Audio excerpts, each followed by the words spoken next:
और नहीं लगते। इस वक्त हमारे साथ एक बड़ी जानकारी भी अपने दर्शकों को देते चले। जिस फैसले का इंतजार किया जा रहा है उस पर प्रतिक्रियाओं का दौर अब शुरू हो चुका है। निशिकांत दुबे से हमारे सहयोगी अनिकेश ने बातचीत की है, क्या कुछ वो कह रहे हैं जरा सुनते हैं।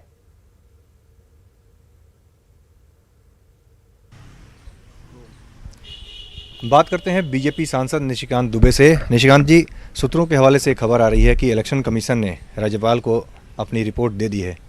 जो राज्यपाल ने पूछा तहाँ से राय ली थी इलेक्शन कमीशन से हेमंत सोरेन मामले में, ऐसा लगता है कि उनकी मेंबरशिप अब चली जाएगी।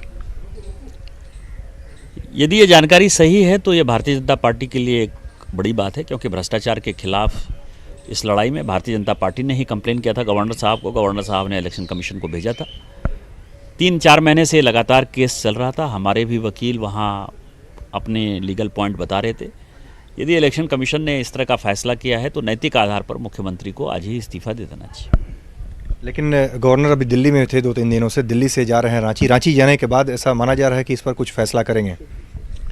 नहीं, फैसला इसमें करने का क्या है? इलेक्शन कमीशन ने उनकी सदस्यता रद्द कर दी, केवल उस सदस्यता को, उस ऑर्डर को जो है इम्प्लीमेंट करा देना है। गवर्नर साहब कस्टोडियन है संविधान के, तो वो निश्चित तौर पर जो है उसको आज ही इम्प्लीमेंट कराने की कोशिश करेंगे।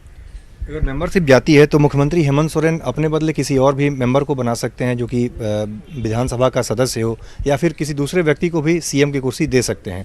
उस सिचुएशन में आप लोगों का क्या डिमांड होगा? आप क्या डिमांड करते हैं सीएम से? देखिए, हम मिड टर्म पोल पे जाना चाहते हैं। हम कहते हैं मुख्यमंत्री को कि भ्रष्टाचार के आधार पर आपकी सदस्यता गई है, आप 81 की 81 विधानसभा में चुनाव कराइए। जहाँ तक उनको बनाने का सवाल है वो कल्पना सोरेन जी को ही छोड़िए, बात छोड़िए। वो दाऊद इब्राहिम को भी मुख्यमंत्री बना सकते हैं, और प्रेम प्रकाश जो AK-47 के साथ पकड़ाया है तो वो किसी को भी बना दे, लेकिन हम चुनाव चाहते हैं और भारतीय जनता पार्टी चुनाव की तैयारी कर रही है। चलिए, बहुत बहुत धन्यवाद। तो ये थे बीजेपी सांसद निशिकांत दुबे, जिनका कहना है कि हम लोग चुनाव की तैयारी में जाने के लिए तैयार हैं और मुख्यमंत्री हेमंत सोरेन को भी मिड टर्म पोल में जाना चाहिए। कैमरामैन रमेश के साथ अमितेश सिंह, न्यूज़ 18 दिल्ली। तो निशिकांत दुबे को आप सुन रहे थे, जिनका सीधे तौर पर यह कहना था कि भ्रष्टाचार के मामले में लिप्त थे और यह फैसला आना स्वाभाविक है। हालांकि फैसले को लेकर अभी आधिकारिक पुष्टि नहीं की गई है, लेकिन उनके ट्वीट को अगर देखा जाए तो आज से ठीक 2 दिन पहले ही उन्होंने ये ट्वीट कर दिया था कि खेला हो गया है, काम हो गया है। तब से ही आशंका ये जाहिर की जा रही थी कि ये फैसला क्या हेमंत सोरेन के खिलाफ आने वाला है, उनकी सदस्यता जाने वाली है। हालांकि निशिकांत दुबे ये सीधे तौर पर कह रहे हैं कि जिस पद पर वो बैठे हुए हैं वहां पर नैतिकता। और हमारे साथ रांची से सीधे पत्रकार विनय जी जुड़ चुके हैं। विनय जी, इस हालात को देखकर जिस पर अब चर्चा की जा रही है उसे आप कैसे देखते हैं, और झारखंड की राजनीति पर उसका कितना असर होता हुआ आपको दिख रहा है?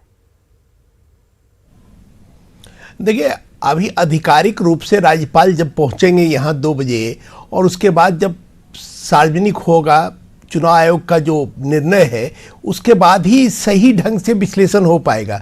लेकिन अभी चूंकि एक उड़ती हुई खबर है कि आ गया है और कुछ लोग इस तरह की बातें कर रहे हैं कि उनकी सदस्यता रद्द हो गई, तो मैं ऐसा नहीं मानता हूँ। मैं मानता हूँ कि जब राज्यपाल यहाँ आ जाएं और राज्यपाल आधिकारिक रूप से कोई विज्ञप्ति जारी करे या प्रेस कॉन्फ्रेंस करके कहे या फिर मुख्यमंत्री को कहे, तब आप उसको आधिकारिक रिपोर्ट मान सकते हैं। और जब अभी तो शुरुआती दौर है और लोग कह रहे हैं कि अभी राज्यपाल की रिपोर्ट आई है, और राज्यपाल की रिपोर्ट आई है तो सीलबंद लिफाफा कह रहे हैं कि लोग हैं, जो हम लोग के सूत्र बता रहे हैं कि सीलबंद लिफाफा है। तो रिपोर्ट के बारे में जो निशिकांत दुबे कुछ बातें कर रहे हैं उसी को आधार बनाकर सारी खबरें चल रही है। तो निशिकांत दुबे के आधार बनाकर कितनी बात कही जाए ये उचित मुझे नहीं लगता। बिल्कुल। विनय कुमार जी, आपके तजुर्बे से मैं जानना चाहती हूँ, ये पहला ऐसा मामला है जहां पर किसी संवैधानिक पद पर रहते हुए लाभ के पद पर आप नहीं जा सकते हैं, खुद ही आवंटन का किया जाना और उसको अपने नाम पर ही करा लेना, ये पहला मामला है। झारखंड के लिए दुर्भाग्य है। देखिए,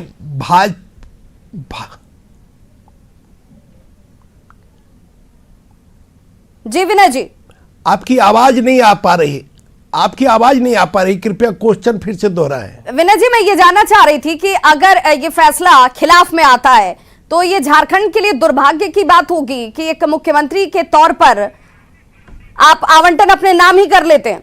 और इस बीच एक बड़ी खबर, उस बड़ी खबर से पहले अपने दर्शकों को वाकिफ करा दे। पटना में सीबीआई की कार्रवाई देखिए इस वक्त भी जारी है। जो बड़ी जानकारी सामने आ रही है, सीबीआई की टीम आज भी कार्रवाई ताबड़तोड़ करती हुई। कल भी दिन से लेकर रात तक सीबीआई की टीम की तरफ से कार्रवाई हुई थी। एसबीआई के एसके पुरी ब्रांच में इस वक्त सीबीआई की टीम पहुंची हुई है। सुनील कुमार की पत्नी को लेकर के टीम जो है वो पहुंची हुई है। कल आपने देखा सुनील कुमार उन्होंने कहा कि हमारे घर से कुछ मिला नहीं, लॉकर की लेकिन जांच की जा रही है। सीबीआई की टीम उनकी पत्नी के साथ इस ब्रांच में पहुंची हुई है। कार्रवाई इस वक्त भी सीबीआई की तरफ से होती हुई। तो जो तथ्य, जो जानकारियां, जो कागजात मिले थे, उन कागजातों के आधार पर अब तमाम चीजों की जांच, जिसमें घर से लेकर के अब बैंक लॉकर तक की जांच की जा रही है। एसबीआई के एसके पुरी ब्रांच में सीबीआई की टीम इस वक्त सुनील सिंह की पत्नी के साथ इस वक्त पहुंची हुई। और आपको ये जो तस्वीर दिख रही है, ये कल की तस्वीर है। यहां पर सीबीआई की टीम जो है वो सुबह सवेरे 7 बजे पहुंच जाती है।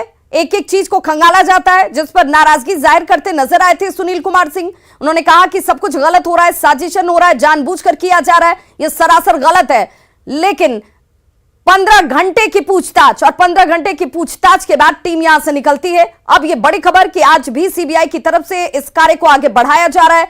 पटना में एसके पुरी स्थित एसबीआई की शाखा में इस वक्त सीबीआई की टीम जो है वो सुनील कुमार की पत्नी को लेकर पहुंची हुई है। लॉकर की तलाशी ली जा रही है। अब उसे छानबीन के दायरे में लाया गया है। लॉकर खुलवाकर जांच करेगी सीबीआई की टीम। और एक छोटा सा अंतराल, फौरन होंगे वापस। बड़ी खबर बिहार और झारखंड